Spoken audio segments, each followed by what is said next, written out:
ठोस, द्रव, गैस ये पदार्थ की भौतिक अवस्थाएं हैं और किसी भी प्रकार से ताप या दाब के कारण ये दोनों ये तीनों के तीनों एक दूसरे से कन्वर्ट होते रहते हैं। अर्थात कहने का अर्थ ये है कि द्रव से गैस, गैस से द्रव, इसी तरीके से ठोस से द्रव, द्रव से गैस, ठोस से द्रव और द्रव से ठोस, इस तरह से प्रक्रिया चलती रहती है।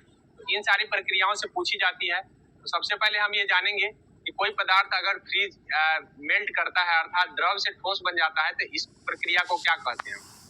इसको हम जमना कहते हैं। इसको हम जमना कहते हैं। हाँ, जब द्रव से ठोस बन जाता है तो इसको जमना कहते हैं। जस्ट लाइक उसी तरीके से ये ठोस से द्रव बन गया, इसको हम गलना कहते हैं। गलना, ठीक है। अर्थात फ्रीजिंग होता है फिर मेल्टिंग होता है, ठीक है। फ्रीजिंग और मेल्टिंग, जस्ट उसी तरीके से आप यहाँ देख रहे हैं। फ्रीजिंग और मेल्टिंग के बाद यहाँ देखिए, द्रव जब गैस बन जाता है तो इस प्रोसेस को हम क्या नाम देते हैं? इसको हम वाष्पीकरण कहते हैं। वाष्पीकरण, इसका नाम है वाष्पीकरण। और जब यही गैस जब द्रव बन जाए तो इसका नाम क्या होगा बता सकते हैं? इसका नाम होता है संघनन। संघनन, ये प्रोसेस का नाम होता है संघनन। फिर ये गैस जब ठोस बन जाए तो इसका नाम क्या होता है? गैस जब ठोस बन जाए तो क्या नाम होगा इसका?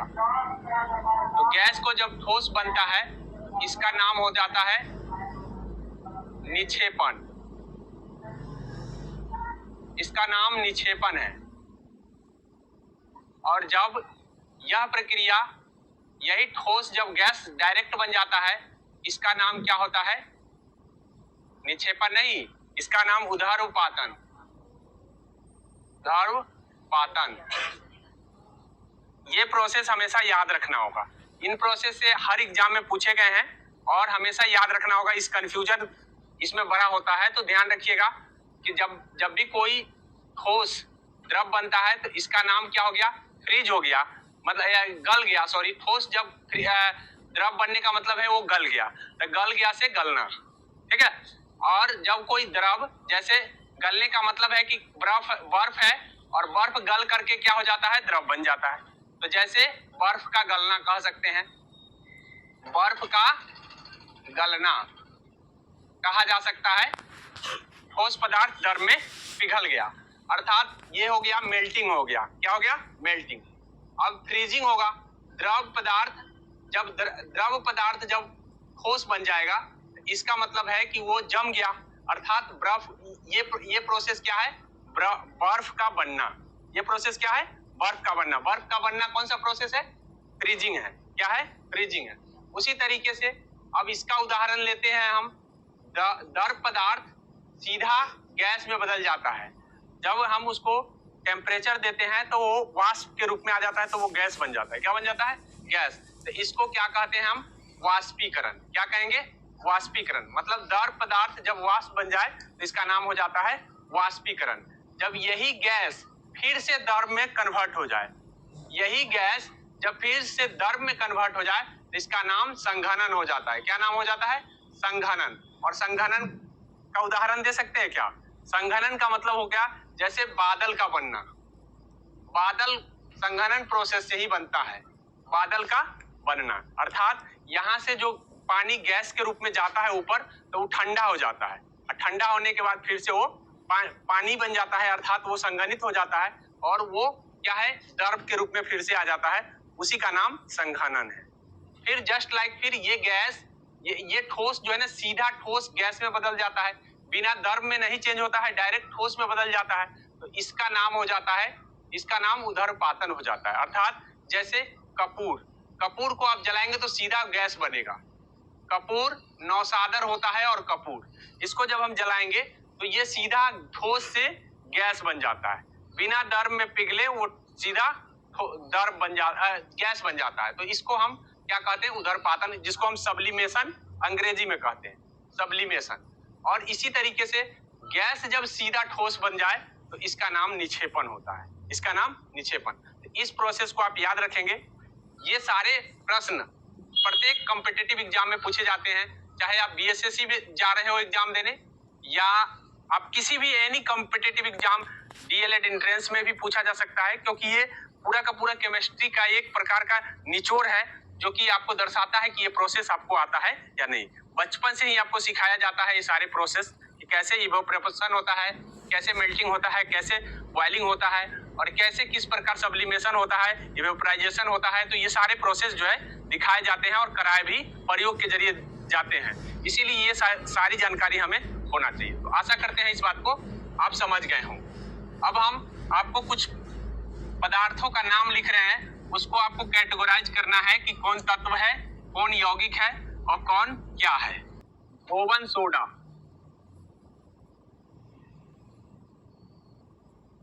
तीसरा है आपका ऑक्सीजन, चौथा है आपका वायु,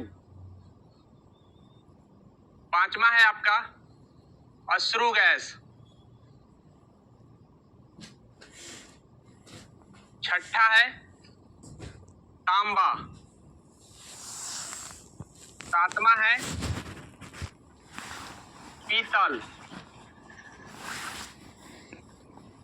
आठवां है आपको हम बताना क्या है ये पहले बता देते हैं।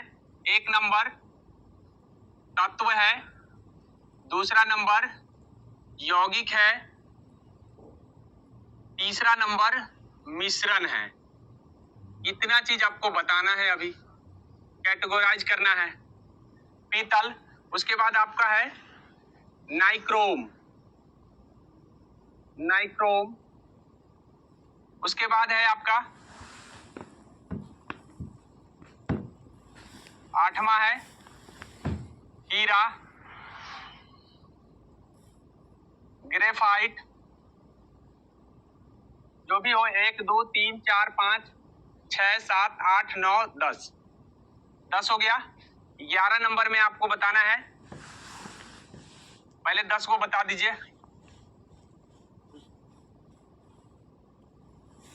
जिप्सम, क्या है ये भारी जल? भारी जल बताओ। ये भारी जल D2, भारी जल को हम फॉर्मूला लिखते हैं D2O। तो जब भी दो तत्व मिल जाए तो ये एक यौगिक होगा, ठीक है। टंगस्टन भी बताना है आपको, एक और लिख दे रहे हैं टंगस्टन। बताइए धोवन सोडा का रासायनिक सूत्र हम बता दिए थे, Na2CO3। तो स्वाभाविक है कि 2 से ज्यादा है, इसका मतलब यौगिक है। ऑक्सीजन, ओजोन के बारे में भी बताना है आपको। ओजोन, बताइए ऑक्सीजन क्या है? ये वायु क्या है? तब ऑक्सीजन क्या है? तो ऑक्सीजन एक तत्व है, ऑक्सीजन एक तत्व है, क्योंकि हम ऑक्सीजन को O से सूचित करते हैं, ठीक है। ऑक्सीजन को O से। ऑक्सीजन और ऑक्सीजन गैस में अंतर होता है। ऑक्सीजन तत्व होता है, ऑक्सीजन गैस जो है ना यौगिक है।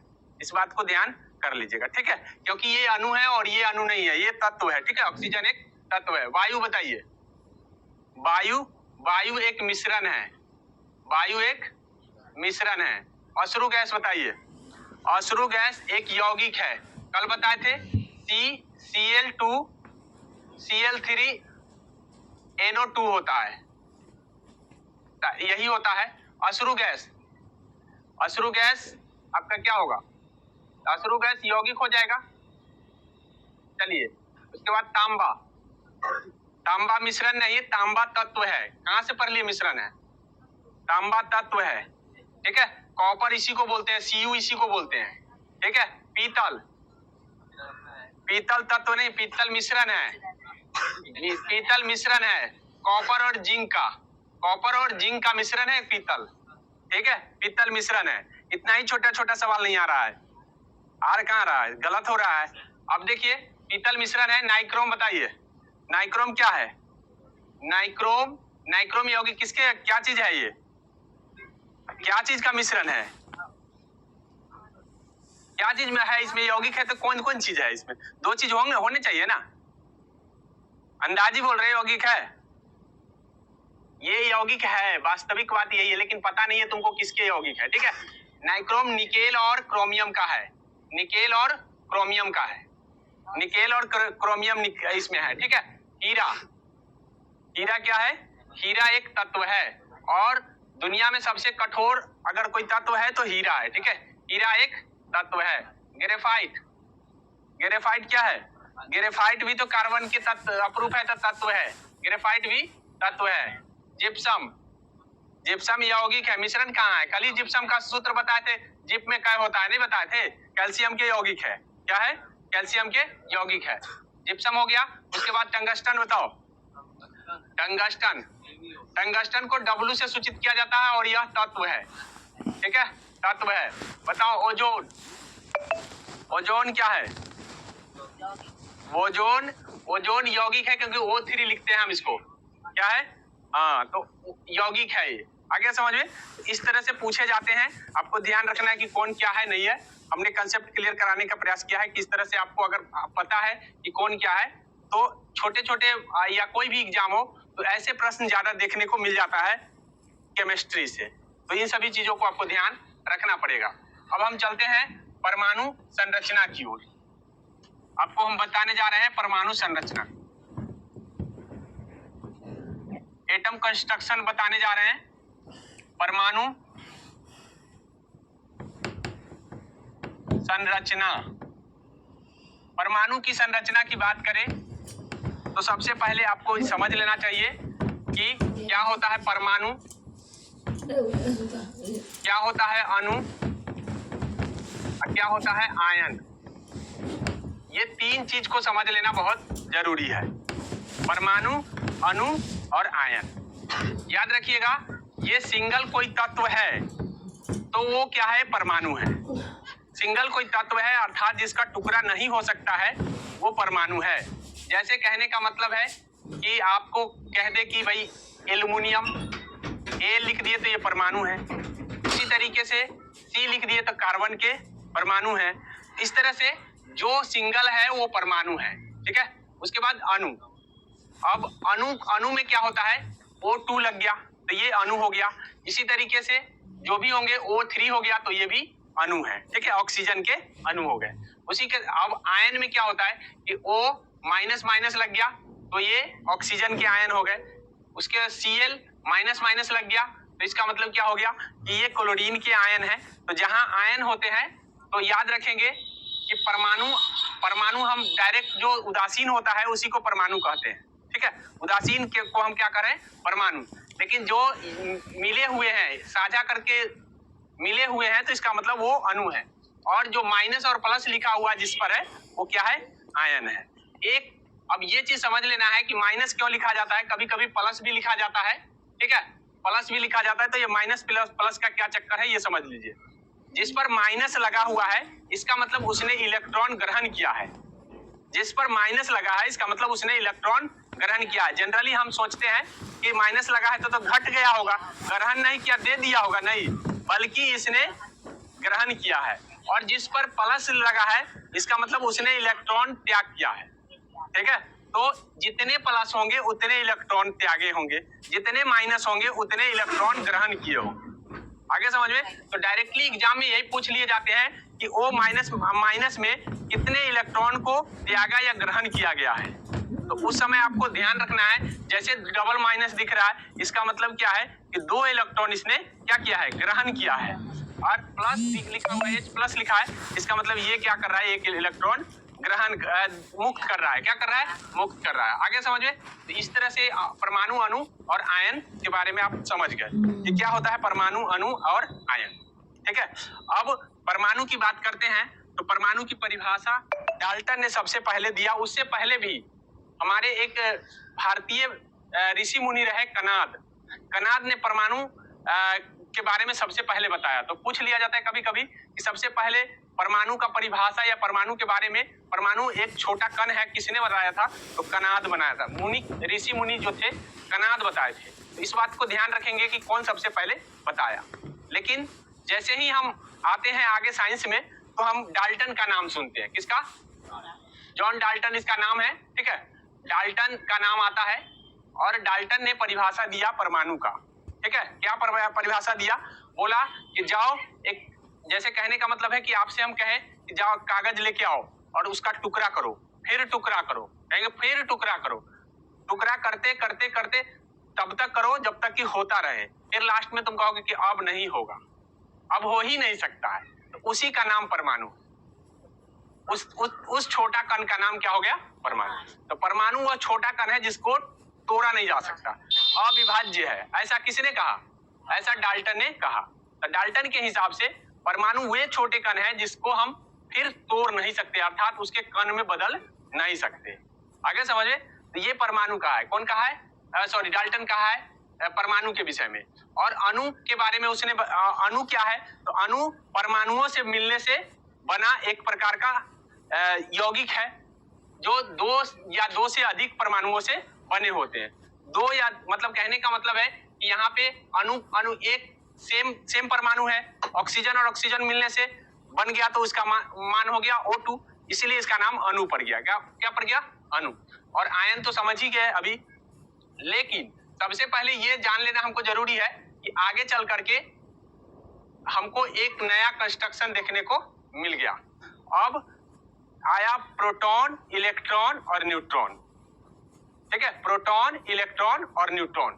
तो इसको ध्यान रखेंगे, प्रोटॉन और इलेक्ट्रॉन और न्यूट्रॉन में आपको ध्यान रखना है जीटीसी को। जीटीसी को अब जीटीसी को क्या ध्यान रखना है? तो जीटीसी का मतलब होता है जी से पी से प्रोटॉन के जो खोज करता है गोल्डस्टीन है, और इलेक्ट्रॉन के जो खोज करता है वो थॉमसन है, और न्यूट्रॉन की खोज करता है चैडविक है। कौन है? चैडविक। इसीलिए जीटीसी को याद रखना है। तो सबसे पहले आपको ध्यान रखना है कि सबसे पहले थॉमसन ने ही बताया था कि परमाणु में इलेक्ट्रॉन है, परमाणु में इलेक्ट्रॉन है। सबसे पहले परमाणु में इलेक्ट्रॉन, अर्थात कहने का मतलब है कि अभी हम बताए हैं कि सबसे छोटा कर दो, सबसे छोटा कर दो, अब उसको तोड़ नहीं सकते हो, तो उसका नाम क्या है? परमाणु। लेकिन आगे चल करके इस थॉमसन ने बता दिया कि नहीं, इस परमाणु में भी कण है। भाई अब इतना छोटा है फिर टूट नहीं जा रहा है, अब उसमें भी ये कह रहा है कि उसमें भी एक कण है, उसका नाम इलेक्ट्रॉन है। तो उसने पूछा कि ठीक है इलेक्ट्रॉन है, सब पूछा कि इलेक्ट्रॉन है तो बताओ कि इलेक्ट्रॉन है कैसे, कैसे वो वहां पे जगह बनाया हुआ है? तो उसने तरबूज मॉडल दिया। कौन मॉडल दिया? तरबूज मॉडल दिया उसने, ठीक है। तरबूज मॉडल को हम प्लम थ्योरी के नाम से जानते हैं। तो थॉमसन ने ही तरबूज मॉडल दिया। बोला कि तरबूजा जैसे देखते होगे तो उसमें जो खाने वाला होगा वो सब अलग चीज है, और जो बिया है वही इलेक्ट्रॉन है। माने तरबूजा में खाने वाला के बीच बीच में बिया रहता है, तो बिया जैसे रहता है वैसा ही इलेक्ट्रॉन परमाणु में रहता है। कौन कहा? थॉमसन कहा, ठीक है। थॉमसन ने ऐसा कह दिया कि भाई ऐसे रहते हैं, लेकिन वो सिद्ध नहीं कर पाए। तो जब तक कोई चीज सिद्ध नहीं होता है साइंस उसको मानता नहीं है। साइंस उसी को मानता है जो प्रूव करके दिखाता है। तो आगे चल करके रदरफोर्ड नाम का एक व्यक्ति आता है। रदरफोर्ड। कौन आता है? रदरफोर्ड। और वो क्या करता है?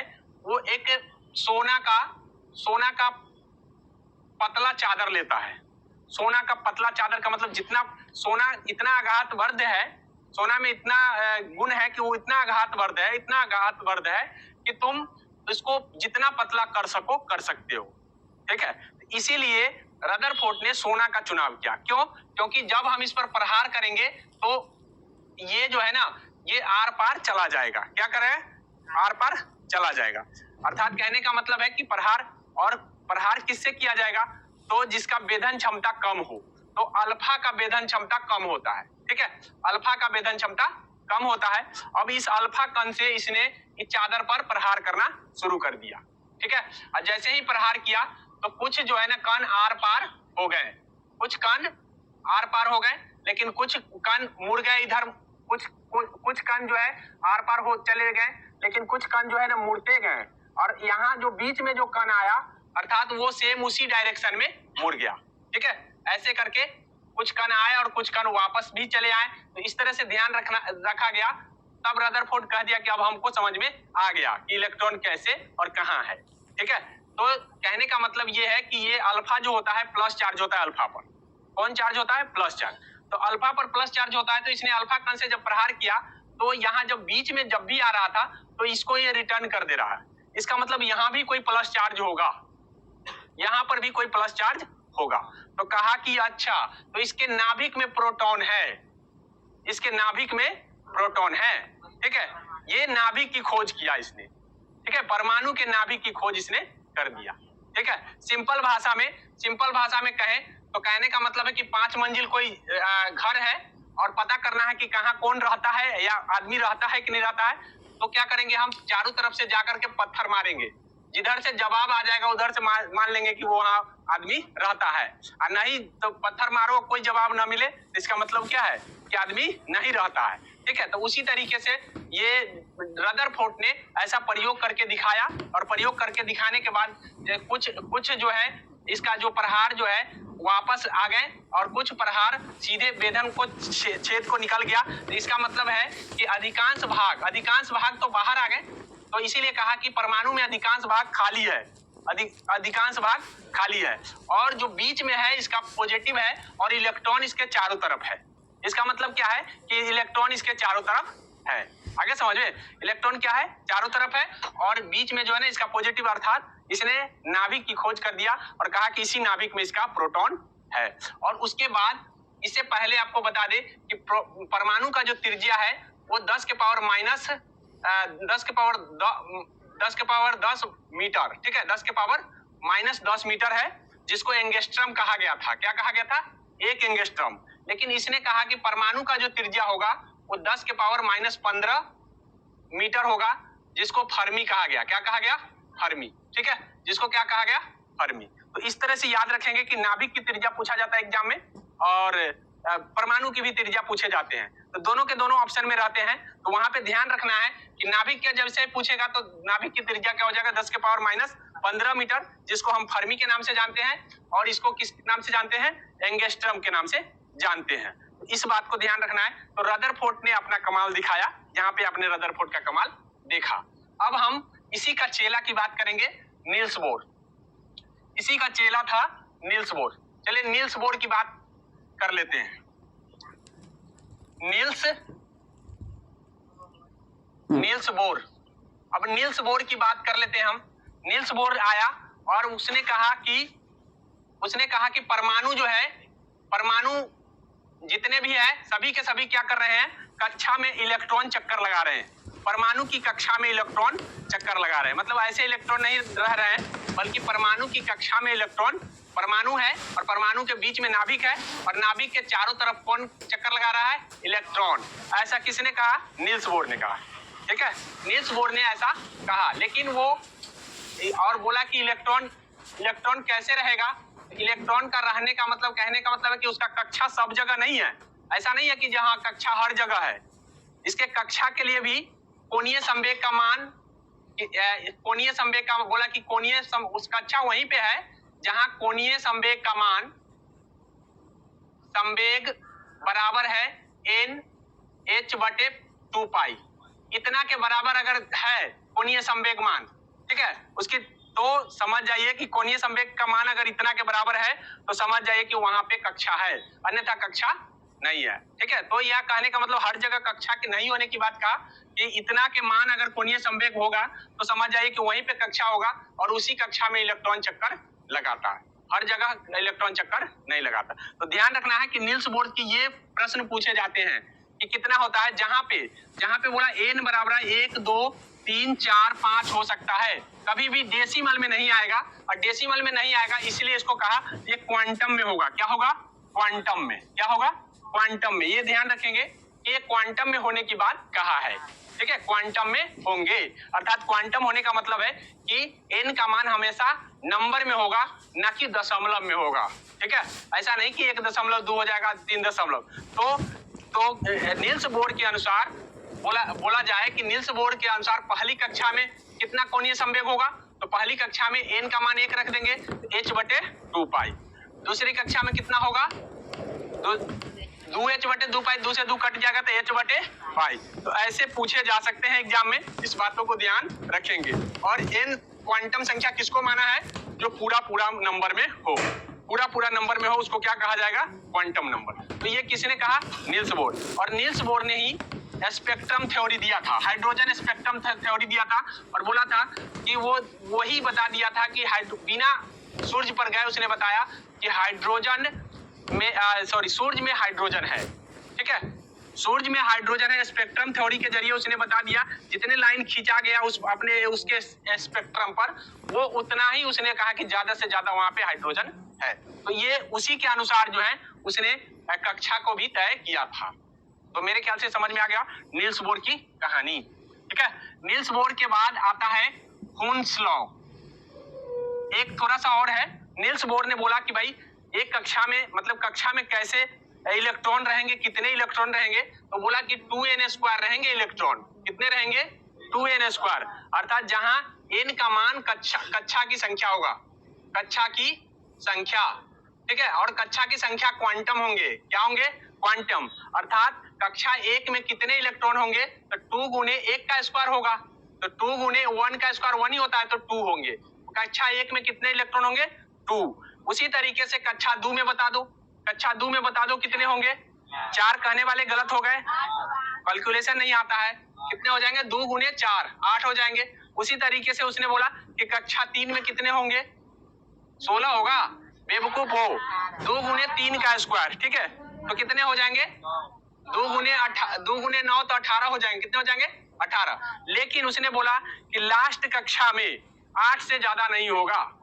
ठीक है, ये तो बोल दिया कि हाँ ऐसे कक्षा के अनुकूल होंगे, उतना इलेक्ट्रॉन होंगे, लेकिन लास्ट जो कक्षा होगा उसका, उसमें 8 से ज्यादा नहीं होगा। मतलब 8 से ज्यादा किसी भी परमाणु में नहीं होगा। ऐसा किसने कहा? नील्स बोर ने कहा। तो इस बात को ध्यान रखेंगे कि कितने इलेक्ट्रॉन रहेंगे, ये कौन कहा है, और ये 2n² का थ्योरी किसने दे दिया?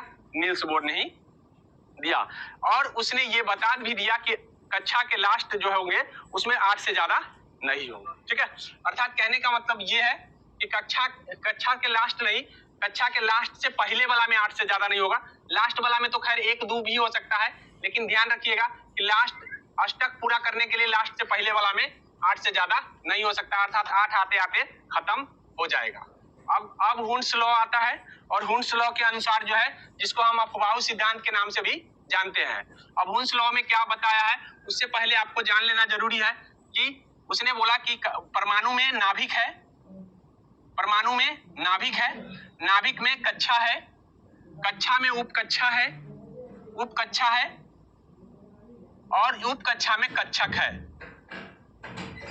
ये उसने बताया कि भाई परमाणु में नाभिक है, नाभिक में कक्षा है, कक्षा में उपकक्षा है, और उपकक्षा में कक्षक है। अब इसमें उपकक्षा में उसने sp-df की बात बताया। ठीक है, sp-df बताया कि भाई वो जो उपकक्षा है वो sp-df है। ठीक है, sp-df, जिसमें से S में अधिकतम कितने घर होंगे? तो S में अधिकतम 3 घर होंगे। इसमें S में अधिकतम 1 घर होगा। ठीक है, और इसमें कितने घर होंगे? इसमें घर होंगे आपका, इसमें जो घर होंगे ये 3 होगा। इसमें 3 घर होंगे, और इसमें डीप वाले में जो होंगे वो 5 घर होंगे, 5 घर होंगे, और इसमें जो है ना 7 घर होंगे, 7 घर होंगे। इस तरह से उसने बताया था। हो गया? तो इस तरह से उसने बताया था। और प्रत्येक घर में ज्यादा से ज्यादा कितने लोग रह सकते हैं? तो इसमें 2 लोग रह सकते हैं, 2 लोग रख सकते हैं। तो इसमें 2 कितने हो गए टोटल? 6। 2 2 2 2 2 कितने हो जाए? 10। 2 2 2 2 2 रहेंगे तो कितने हो जाएंगे? 14। अर्थात F ज्यादा से ज्यादा कितने लोगों को रख सकता है? तो 14 लोगों को। D कितने लोगों को रख सकता है? 10 लोगों को। और P कितने लोगों को रख सकता है? 6। और S कितने लोगों को रख सकता है? तो 2। इतनी बात बताया उसने किस उपकक्षा के विषय में। ठीक है, अब हम उपकक्षा वो हमको पता चल गया कि उपकक्षा SPDF है, जिसमें प्रत्येक में कितने कितने घर हैं और कितने कितने घर में कितने कितने लोग रह सकते हैं, अधिकतम कितने लोग रह जाएंगे। ठीक है, तो ध्यान रखना है इस बातों को। अब हम बताएंगे आपको कि इससे हमको सबसे पहले इलेक्ट्रॉनिक विन्यास जानना जरूरी है। इलेक्ट्रॉनिक विन्यास एग्जाम में इलेक्ट्रॉनिक विन्यास के बिना आप बहुत सारे सवालों को मिस कर सकते हैं, इसलिए इलेक्ट्रॉनिक विन्यास आपको आना जरूरी है। इलेक्ट्रॉनिक विन्यास निकालने का तरीका यह हुंस ने ही बताया है। इलेक्ट्रॉनिक विन्यास, अब इलेक्ट्रॉनिक विन्यास निकालने से पहले आपको सबसे पहले 1 से 20 तक का तत्व का नाम आना चाहिए, 1 से लेकर के 20 तक। तो हम कल ही बता के आपको कि 1 से 20 तक आपको याद रहना चाहिए। एक में क्या है, एक में हाइड्रोजन है, दूसरा में हीलियम है, तीसरा में लिथियम है, चौथा में बेरिलियम है, पांचवा में बोरॉन है, छठा में कार्बन है, सातवां में बताइए नाइट्रोजन, आठवां में ऑक्सीजन, नौवां में बताइए 9 में फ्लोरीन, 10 में नियॉन, 11 में सोडियम, 12 में मैग्नीशियम, 13 में एल्यूमिनियम, 14 में सिलिकॉन, 15 में फास्फोरस, 16 में सल्फर, 17 में क्लोरीन, 18 में आर्गन, 19 में पोटेशियम, 20 में कैल्शियम। तो 20 तक कम से कम रोल नंबर आपको याद होना चाहिए, 20 तक याद होना चाहिए, तभी जाकर के आपको कोई भी छोटा से छोटा एग्जाम अगर देने जा रहे हैं या बड़ा भी एग्जाम देने जा रहे हैं तो वहां पे छोटे छोटे प्रश्न पूछ लिए जाते हैं।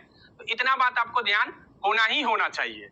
अगर ये ध्यान नहीं रख पाएंगे तो आपके इलेक्ट्रॉनिक कॉन्फ़िगरेशन गलत हो जाएंगे, क्योंकि बिना इसके आप इलेक्ट्रॉनिक कॉन्फ़िगरेशन नहीं निकाल सकते, अर्थात इलेक्ट्रॉनिक विन्यास नहीं निकाल सकते।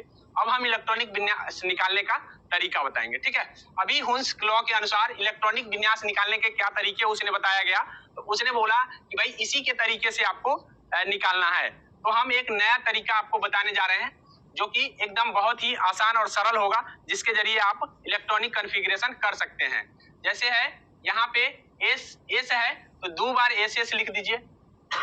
फिर यहाँ पे देखिए यहाँ पी है तो पीएस 2 बार लिख दीजिए, पीएस। फिर यहाँ क्या है, डी है तो डीपीएस 2 बार लिख दीजिए, डीपीएस। ठीक है, डीपीएस। फिर उसके बाद क्या है, एफडीपीएस ऐसे लिख दीजिए। ठीक है, अब आपको क्या करना है, 1 एस है, फिर दूसरा एस है, फिर तीसरा एस है, फिर चौथा एस है, फिर पांचवा एस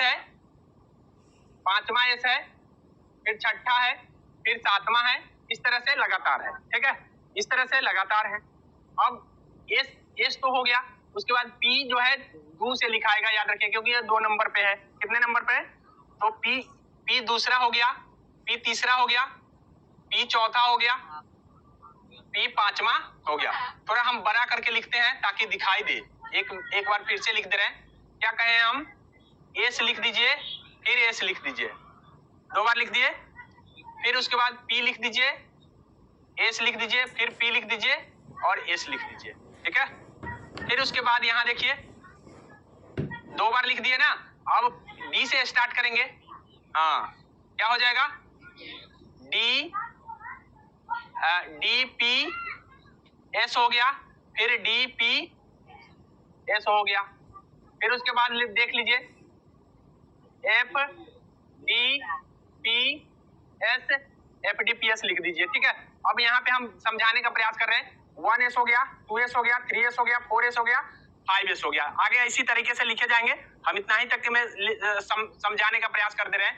अब उसके बाद यहाँ देखिए, यहाँ p है तो 2p हो जाएगा, 3p हो जाएगा, 4p हो जाएगा, आगे जाएंगे तो 5p मिल जाएगा। ठीक है, उसी तरीके से डी में देखिए, तो डी में क्या हो जाएगा, डी कितने नंबर से होगा, तो 3 नंबर से होगा, 3d हो जाएगा, 3d उसके बाद 4d हो जाएंगे। अब देखिए, अब ज्यादा से ज्यादा अब हम बोले हैं कि एस जो है ना अपने लिए ज्यादा से ज्यादा 2 इलेक्ट्रॉन रख सकता है। कितने इलेक्ट्रॉन रख सकता है, 2। तो 2 इलेक्ट्रॉन रख सकता है।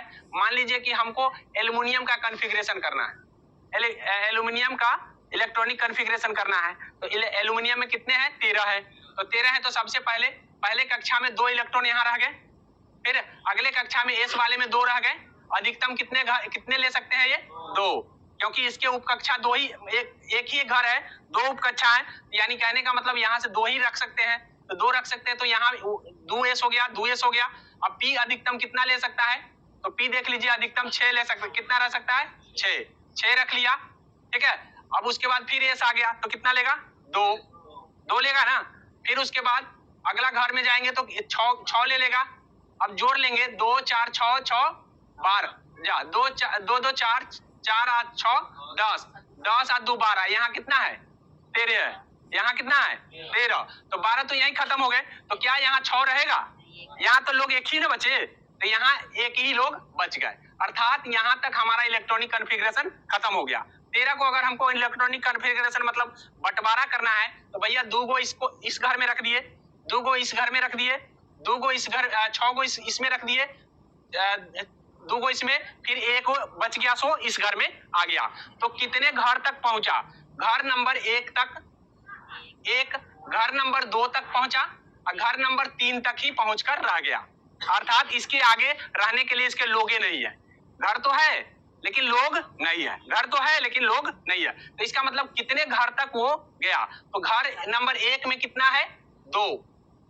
घर नंबर 2 में कितने हैं? तो 6 और 2 8, ये दो घर मतलब घर नंबर, ये भी दूसरा है, ये भी दूसरा है, तो इसलिए 6 और 2 8 गो लोग है। घर नंबर 3 में बताओ, घर नंबर 3 में कितने हैं?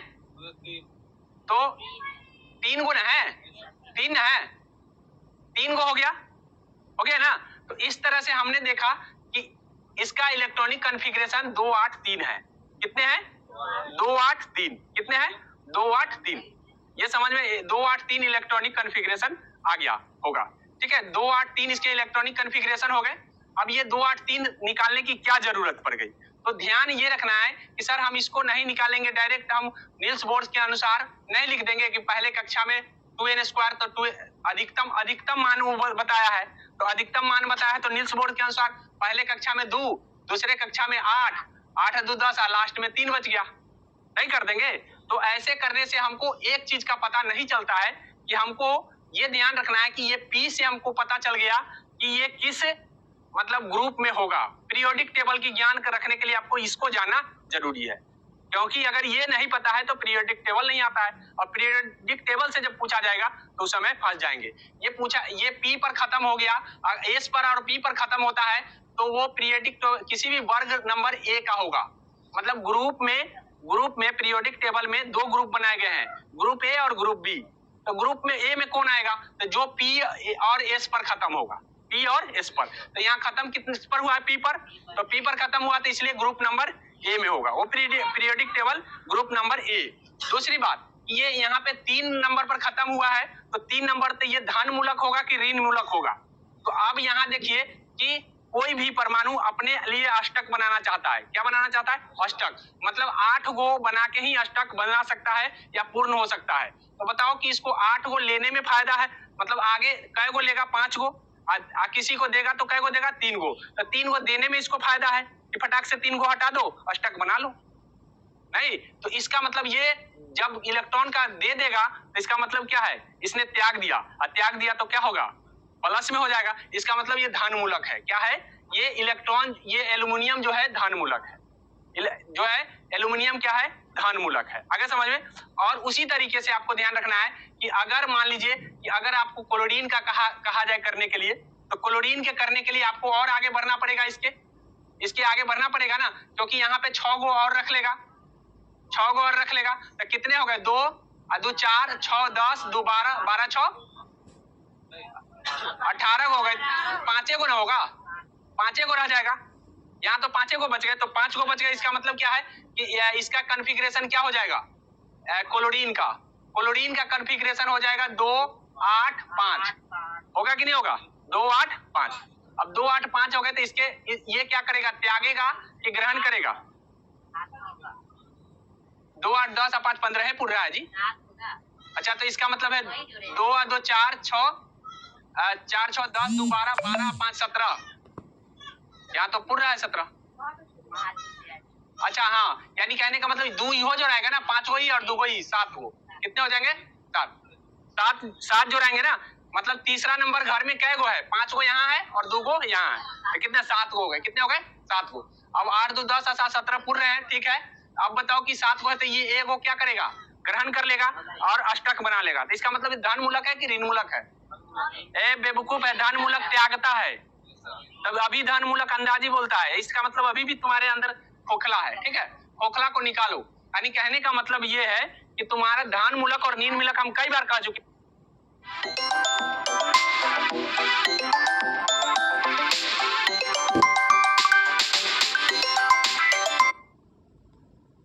एक ही लेगा तो आसान है लेना, तो इसीलिए ये ले लिया, इसका मतलब ग्रहण कर लिया और माइनस में चला गया। अब माइनस को ऋण मूलक कहते हैं। क्या कहते हैं? ऋण मूलक। ये ध्यान रखना है कि ये ऋण मूलक है और इसका मतलब क्या है कि अधातु मूलक है, वो धातु है। धन से ध से धन, ध से धातु हो जाता है। तो इस तरह से पीरियोडिक टेबल में हमको ये चीज जानकारी मिलती है कि हमको किस पे। अब दूसरी बात ये है कि बताओ कि ये कितने घर तक पहुंचा? कितने घर तक पहुंचा? 3 घर तक। कितने घर तक? और पीरियोडिक टेबल में तुम देखोगे तो टोटल 7 घर बनाए गए हैं। कितने घर बनाए गए हैं? 7। पीरियोडिक टेबल में 7 घर बनाए गए हैं। इसका मतलब ये तीसरे आवर्त पे होगा। कौन से आवर्त पे होगा? तो आपसे डायरेक्ट दे देगा कि भाई क्लोरीन को बताओ कि वो किस आवर्त में रखेंगे, तो वो तीसरे आवर्त में रखे जाएंगे। किस आवर्त में रखे जाएंगे? मतलब 3 नंबर घर पर पहुंचा तो तीसरे आवर्त, 4 नंबर पर पहुंचता तो चौथे, 2 नंबर पर पहुंचा तो दूसरे, जो 1 नंबर पर पहुंचा वो एक पहले आवर्त पर रखा जाएगा। आगे समझ में? तो इससे हमको पता है, इसका रोल नंबर से हम पता कर लेंगे कि ये किस आवर्त में रखेंगे। इसीलिए हमको आवर्त की जानकारी।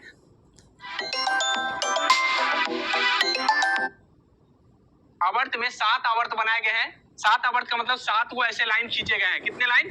7। 1 2 3 4 5 6 7 लाइन हो गए। और इस 7 लाइन में बैठाना है कि किसको कहाँ रखना है। तो उसके लिए इलेक्ट्रॉनिक कॉन्फ़िगरेशन चाहिए। अगर इलेक्ट्रॉनिक कॉन्फ़िगरेशन नहीं आता है तो हम नहीं बता पाएंगे कि कौन से में रखा जाएगा। इसीलिए इलेक्ट्रॉनिक कॉन्फ़िगरेशन हमको सभी का निकालने आना चाहिए। निकालने का तरीका हमने बता दिया। इस SPDF लिख लीजिए, SPDF लिखते चले जाइए। आपको जितना भी इलेक्ट्रॉन है सबको बैठाते चले जाइए। लास्ट में खत्म हो जाएगा, अपने पता चल जाएगा कि कै घर में बैठा। जितने घर में बैठा उतना उसका आवर्त सारणी होगा। अब एक होता है समूह, अर्थात कहने का मतलब एक ऐसा लाइन भी खींचा है उसने, ऐसा लाइन खींचा है अपने आवर्त में, तो ऐसे लाइन को हम वर्ग कहते हैं। क्या कहते हैं? वर्ग। अर्थात खारा लाइन को वर्ग कहते हैं और परा लाइन को हम आवर्त कहते हैं। ये चीज हम पहले भी आप लोग पता होगा। तो ये परा हुआ लाइन में तो हम बता दिए कि ऐसे परा लाइन में कैसे ये तीसरे घर पर गया तो तीसरा लाइन पर आएगा, चौथे घर पर गया तो चौथा लाइन पर आएगा। लेकिन जैसे ही आपको से पूछ दिया जाए कि वर्ग में कौन से वर्ग में आएगा तो कैसे बताएंगे, तो यहाँ ध्यान रखिए। उसके लिए आपको क्या करना है? वर्ग के लिए आपको ये ध्यान रखिए कि ये 3 है, तो जिसके अंत में 3 तक है तो वो तो तीसरे वर्ग तक ही रह जाएंगे। 1 नंबर वाले एक वर्ग में, दूसरे नंबर वाले दूसरे वर्ग में। लेकिन जैसे ही 5 आ जाएगा तो 5 आ जाएगा तो आपको ध्यान रखना है, या 4 आ जाएगा तो उसमें 10 जोड़ देना है। क्या कर देना है? 10 जोड़ के बता देना है। जैसे यहाँ 7 आया है तो ये 17वें नंबर वर्ग में होगा। 7 आया ना तो 10 जोड़ के बता देंगे, 10 प्लस कर देंगे तो क्या है कि किस वर्ग में होगा? 17 वर्ग। जाके सर्च कर लेना, ठीक है, कि 17 नंबर वर्ग में ये है कि नहीं है। सर झूठ तो नहीं बता दिए हैं। तो ध्यान रखना कि हम जैसे ही ये 3 तक तो तीसरे वर्ग में हो जाएगा, लेकिन जैसे 3 के आगे वो पहुंचेंगे तो क्या हो जाएगा? वो हम 10। लेकिन एक चीज और ध्यान रखना है कि अगर इसकी संयोजकता पूछता है, तो लास्ट कक्षा में जो भी है इलेक्ट्रॉन लास्ट में 3 है तो इसकी संयोजकता 3 होगी। कितनी होगी? 3। लेकिन ध्यान ये रखना है कि लास्ट में 3 होगा, 3 है तो 3 होगा। लेकिन जैसे ही 5 आ जाएगा तो इसकी संयोजकता पूछेगा। मतलब इसकी संयोजकता पूछेगा तो कितना बताओगे? इसकी संयोजकता कितना बताओगे? तो इसकी संयोजकता निकालने के लिए 8 में से 7 घटाना पड़ेगा। 8 में से 7 1 है। क्या है? 1 है। इसकी संयोजकता क्या है? 1 है, याद रखना, ठीक है। उसी तरीके से जिसके अंत में 6 होगा तो क्या होगा? उसकी संयोजकता 2। लेकिन लगातार 1 2 3 4 है तो वहां तक संयोजकता वही रहेंगे। आगे समझ में? तो संयोजकता पूछा जाता है कि बताओ कि मैग्नीशियम की संयोजकता क्या है? बताओ तो बताओ, अभी बताओ मैग्नीशियम की संयोजकता क्या है? पहले तो इलेक्ट्रॉनिक कॉन्फ़िगरेशन निकालना पड़ेगा। तो इलेक्ट्रॉनिक कॉन्फ़िगरेशन तुम निकालोगे तो 12 कहां तक पूछ जाएगा? 2 2 4 4 और 6 दो दो दो चार, चार छः 10 और 2 12, यही ना पूछ रहे हैं। तो यहाँ अर्थात लास्ट तीसरी कक्षा में आ रहा है ना, तो इसका मतलब लास्ट में क्या आएगा? 2 आएगा, 2 ही ना आएगा, क्या है? सॉरी, यहाँ 2 पी होगा। तो दूसरा घर में 8 गो, और यहाँ 3s होगा तो 4 1s 2s 3s, हाँ 3s। तो यहाँ कितने हो जाएंगे? 2 गो। तो कितने आ गए? 2 8 2 आ गए। तो इसका मतलब क्या है? इसकी संयोजकता क्या है? 2। ये धन मूलक है कि ऋण मूलक? धन मूलक है या ऋण मूलक? ये धन मूलक है, क्योंकि इसके यहाँ 2 दिख रहे हैं, तो 2 दे रहे, तो इसको 8 को पुराने के लिए क्या है? 6 गो लेना पड़ेगा। इससे अच्छा है कि 2 गो हटा दो। आगे समझ में? धन मूलक है। आगे समझ में? इतनी बात हमने बताने का प्रयास किया है।